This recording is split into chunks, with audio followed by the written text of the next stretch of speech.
2022년 3월 2일 제1주차 수요 가정예배를 하나님 앞에 드리시겠습니다. 잠시 기도하실까요? 사랑과 은혜가 충만하신 하나님 아버지, 오늘 하나님 앞에 예배를 드립니다. 하나님 아버지께서 저희들을 지켜주시고 보호하시고 사랑하여 주심에 감사합니다. 예배하는 자리 구원의 자리이고, 예배하는 자가 하나님을 섬기는 자들이기에 오늘도 우리들도 주님을 섬기며 주님의 말씀을 듣고 주님의 행하신 일을 찬송하고자 합니다. 하나님, 오늘도 성령으로 임하여 주셔서 우리들 마음을 어루만져 주시고, 우리들이 기도가 응답되어져서 그 기도를 통하여 하나님의 나라를 이루게 하여 주시옵소서. 예수님의 이름으로 기도하옵나이다. 아멘.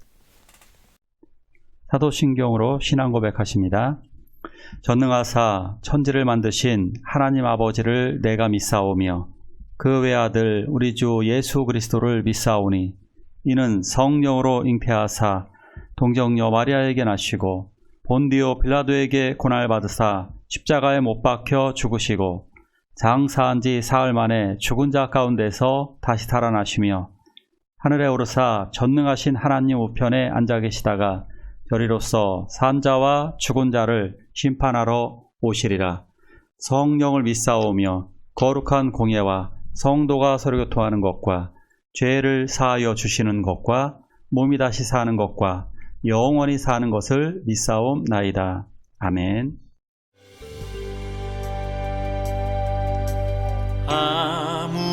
아무것도 두려워 말라. 주 나의 하나님이 지켜주시네.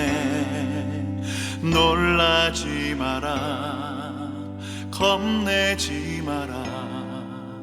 주님 나를 지켜주시네. 아무것도 두려워 말라. 주 나의 하나님이 지켜주시네. 놀라지 마라, 겁내지 마라. 주님 나를 지켜주시네. 내 맘이 힘에 겨워 지칠지라도 주님 나를 지켜주시네.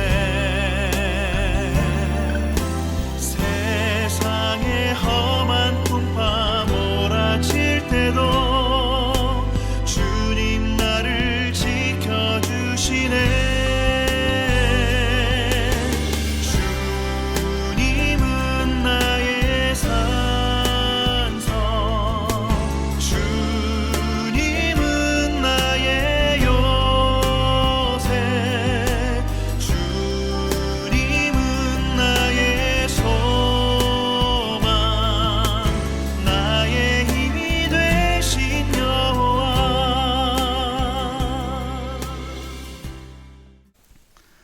당신은 외국인을 어떻게 대하시나요? 오늘 제목입니다. 야곱과 함께 이스라엘 백성들이 이집트로다가 이민을 떠났습니다. 이민을 간 가족의 숫자가 모두 70명이 되겠습니다. 이런 말씀은 창세기 때도 여러 번 드렸는데, 왜 하나님은 이스라엘 백성을 이집트로 보내셨을까요? 왜 그러셨을까요? 첫 번째는 이스라엘 백성을 번성시키기 위함이었습니다. 가나안 땅은 척박한 땅이었기 때문에 또 여러 가지 사정상 이스라엘을 번성시키기에 그렇게 유리하지 않습니다. 그런데 이집트 고센 땅, 이집트 땅은 이스라엘 백성들이 먹고 살기에 충분한 땅이었기 때문에 그 땅에서 이스라엘 백성들이 생육, 번성 충만하기에 아주 좋은 조건을 가지고 있었습니다. 자, 두 번째 이유가 더 중요한데요. 두 번째 이유는 바로 하나님의 구원을 보여주시려는 것이었습니다. 그래서 하나님께서는 이스라엘 백성들에게 그 구원을 보여주시기 위하여 오래전부터 아브라함에게 그 약속의 땅 가나안을 먼저 차지하게 하셨고, 또한 그 모형의 모습, 구원의 모습을 보여주기 위해서 이집트에서 아브라함을 구출해내셨습니다. 먼저. 그리고 나서 결국 야곱을 통해 이렇게 70명이 들어가게 되고, 그래서 결국 모세를 통하여, 모세는 예수님의 모형이죠. 모형인 모세를 통하여 이스라엘 백성들의 구원을 보여주시려고 하셨던 것입니다. 다음 말씀 같이 읽을까요? 두렵건대 그들이 더 많게 되면 전쟁이 일어날 때에 우리 대적과 합하여 우리와 싸우고 이 땅에서 나갈까 하노라 하고, 감독들을 그들 위에 세우고 그들에게 무거운 짐을 지워 괴롭게 하여 그들에게 바로를 위하여 국고성 비돔과 라암셋을 건축하게 하니라. 출애굽기 1장입니다. 이제 시간이 흘렀습니다. 2주 된 지 대략 300여 년이 지났습니다. 상당히 먼 시간이죠. 300여 년이 지나자 상황이 크게 나빠지기 시작했습니다. 그 이유는 이스라엘 백성들의 인구 증가였습니다. 마치 물고기가 알을 낳고 엄청난 번식이 이루어지듯이 엄청난 숫자의 아기들이 태어나기 시작했습니다. 여러분들이 생각하시기에 이런 거 잘 모르실지 모르지만, 이스라엘 사람들 지금도요, 유대인들이죠. 유대인들이 미국에서 사시는 분들이 하렙이라고 하는 분들이 있어요. 근데 그분들은요, 아이를 지금도 8명, 10명씩 낳습니다. 그러니까 만약에 8명, 10명씩 이렇게 낳게 되면 정말 인구 증가는 폭발적으로 늘어나게 됩니다. 자, 이렇게 인구가 많아지자 이제 서서히 문제가 커지기 시작합니다. 이제 더 큰 문제는 요셉을 알지 못하는 왕들이 생긴 것입니다. 요셉은 어떤 사람이냐? 애굽을 살리고 역사상 가장 강력한 제국을 만들었던 사람입니다. 자, 이집트를 강력한 나라로 만들었던 이집트의 영웅 요셉이 잊혀져 간 것입니다. 그러자 애굽 사람들은 불안감을 가졌습니다. 애굽 사람들은 그것도 잊고 나서 이제 이스라엘 숫자가 늘어나자 이제 언제인가 이집트인들의 숫자가 많아지게 될 것이다. 그러면 어떤 일이 생길까?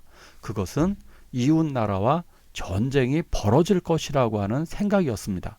그러니까 만약에 이웃 나라와 전쟁을 하게 되면 이스라엘 사람들이 반란을 하게 될 것이다. 이렇게 생각을 하는 것입니다.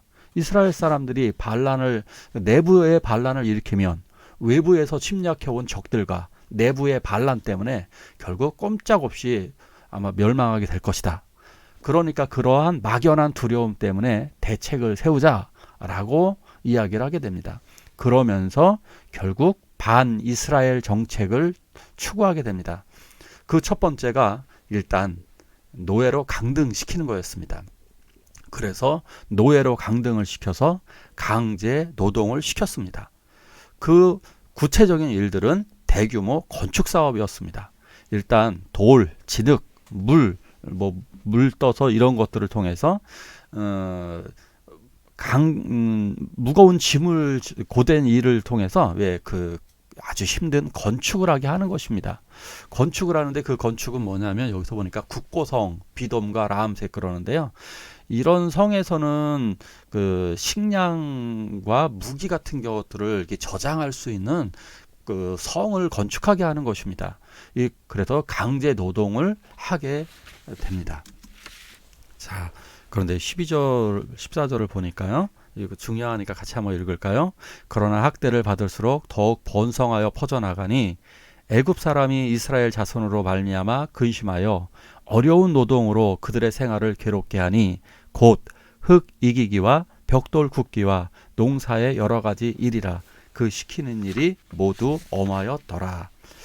자, 그런데 아주 놀랍고 신기한 일이 벌어집니다. 이집트 사람들이 이스라엘 사람들을 학대할수록 이스라엘 인구가 더욱더 많아지는 것입니다. 그 이유가 뭘까요? 그것은 하나님의 보호였습니다. 하나님께서 그들을 보호하시기 때문에 생육하고 번성하였습니다. 창세기의 말씀이 이루어진 것입니다. 창세기에 인간들을 창조하시고 나서 하나님이 하셨던 그 말씀이 이루어진 것입니다. 자, 이제 애굽인들은 더 큰 고민을 합니다.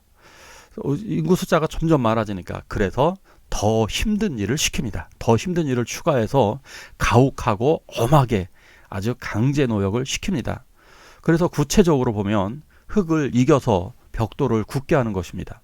그러니까 이집트인들의 건물, 뭐 피라미드라든가 궁궐 같은 걸 보면 돌로 건축을 했는데 일반 건축물들은요 성벽이나 뭐 울타리, 무덤, 뭐 집 같은 것들은 흙벽돌을 주로 사용을 했습니다. 근데 이 흙벽돌을 굽는 일을 이런 것들을 아주 힘든 일만 골라서 시킵니다. 그리고 농사에 여러 가지 일을 시킵니다.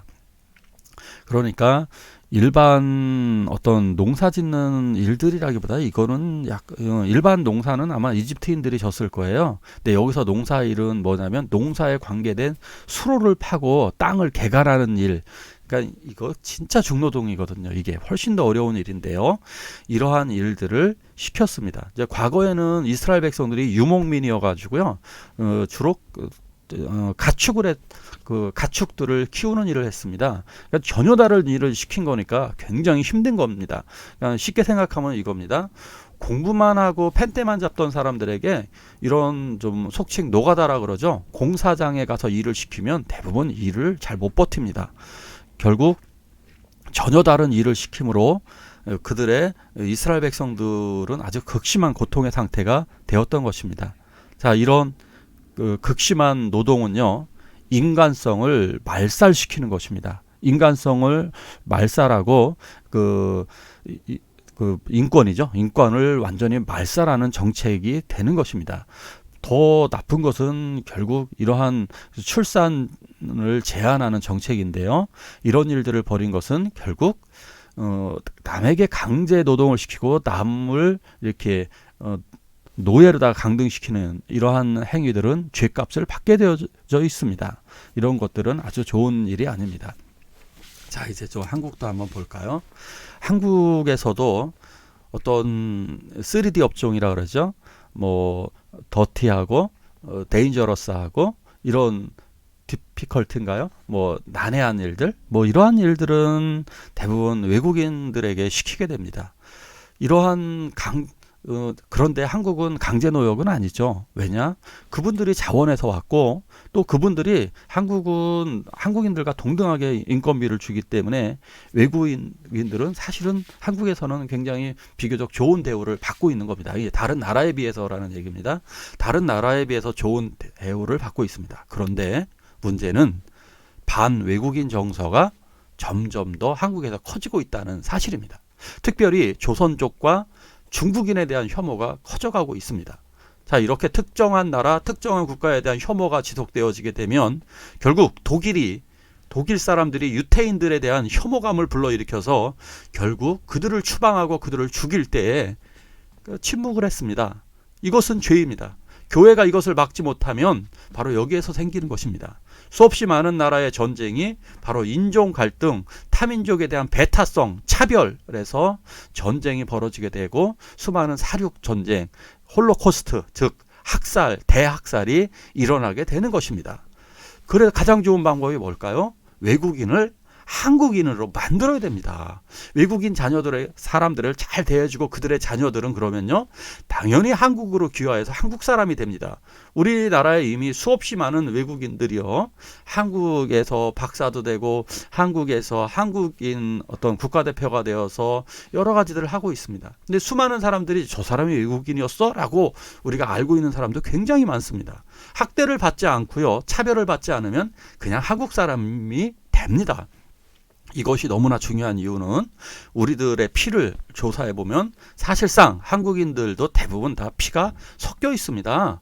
몽고의 피가 섞여 있을 수 있고요, 중국의 피, 일본의 피, 그리고 만주족의 피, 수많은 사람들의 피가 섞여 있는 것이 대한민국입니다. 그렇기 때문에 복음으로 다른 외국인들을 감싸 주어야 됩니다. 사랑으로 감싸고 복음으로 그들을 안아 주어야 하는 것입니다.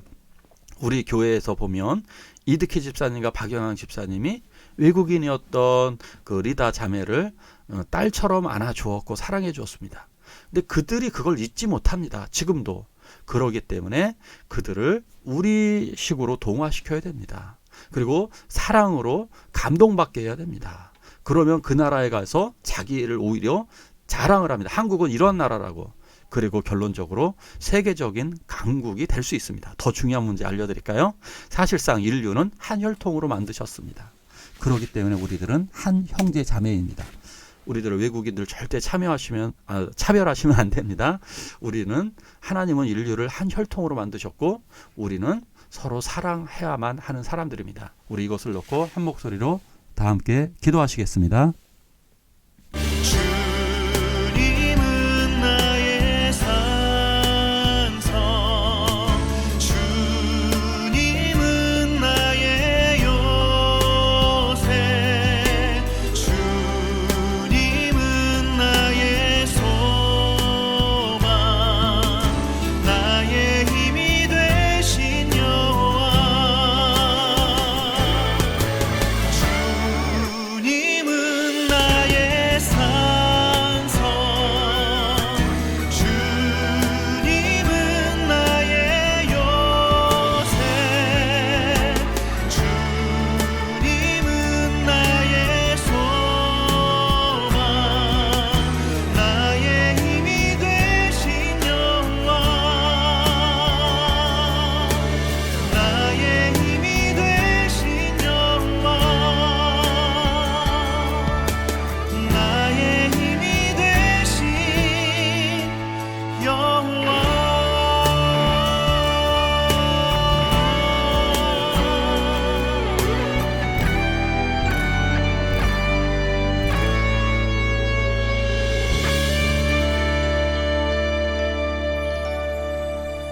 주기도문으로 예배를 마치도록 하겠습니다. 하늘에 계신 우리 아버지여, 이름이 거룩히 여김을 받으시오며 나라가 임하옵시며 뜻이 하늘에서 이루는 것 같이 땅에서도 이루어지이다. 오늘날 우리에게 일용할 양식을 주옵시고 우리가 우리에게 죄 지은 자를 사하여 준 것 같이 우리의 죄를 사하여 주옵시고 우리를 시험에 들게 하지 마옵시고 다만 악에서 구하옵소서. 대개 나라와 권세와 영광이 아버지께 영원히 있사옵나이다. 아멘.